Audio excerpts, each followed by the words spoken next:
Sekarang ramai bermain. Sekarang orang main game jadi berzikir, main game ya Allah istiqamah tu. Main game tu kalau lah main game tu zikir lah. Dah ramai jadi wali dah jalan atas air. Kan? Tetapi dia orang main game ni, dia orang boleh leka tanpa benda lain. Sedangkan orang dulu kalau permainan dia apa permainan pun semuanya bermasyarakat. Konda-kondi, semua ada grup.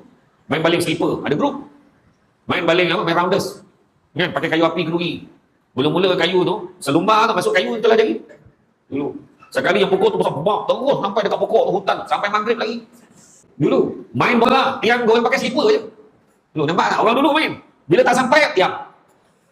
Tak sampai tiang. Tak gol tiang. Ambil punya gol pendek pula. Panjang tiang. Jadi kena skor kat bawah aja trik dia. Dan cuma ramai yang tak perasan bila dia sepak bola tu, zap pergi rumah jiran. Nampak? Situ beza dulu ke sekarang.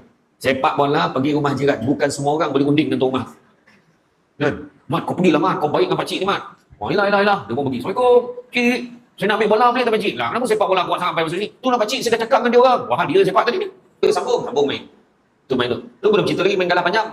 Main galah panjang 4 lawan 4. Kan? 5 lawan 5. Siapa ketua? Mengelak masa bila nak lagi? Masa bila nak kena ni? Macam lebih kurang ni lah kan. Permainan-permainan yang lain, polisentri. Main dulu. Semua fizikal. Main guli. Tu ingat main guli. Main guli dia ada dua format. Satu first second, satu lagi main pom. Main pom tu dalam bulatan. Bayar 5. Siapa yang guli dia banyak, mesti power. Dulu. Sekarang guli banyak, beli kat kedai RM2 tu. Dia bayar RM2, sekilo balik. Kan? Dulu boleh baling tu. Bayangkan deria dulu. Orang dulu skill daripada jauh. Sebelum zaman saya lagi pula, zaman arwah abah saya, zaman pakcik-pakcik semua, ayah-ayah ni semua. Macam ni, pegang guli. Tentu kan boleh kena. Ni main daripada jauh macam ni, daripada jauh. Pada pak kena. Dulu. Orang perempuan, main tank-tank. Main tank-tank. Bayang, dia ada buah ajaib dia tu. Dia balik. Bayang orang perempuan. Dulu, sebelah kaki, dia boleh lompat, langkau 3 petak. Sekarang punya saiz aku tengok, 1 petak pun belum tahu lagi lepas ke tidak. Dia nak tunjuk dulu dengan sekarang. Dulu main masak-masak. Main mak-mak, dia kata. Yang seorang jadi ayah, pergi kerja, jadi nanti kau cepat sangat balik. Oh, nanti pusing belum balik. Kan, dia buat macam mana bumbung ni, buat pakai kayu-kayu ni, buat jadi ni rumah ni dapur, berlakon masak. Dulu dah belajar tanggungjawab dah. Belajar.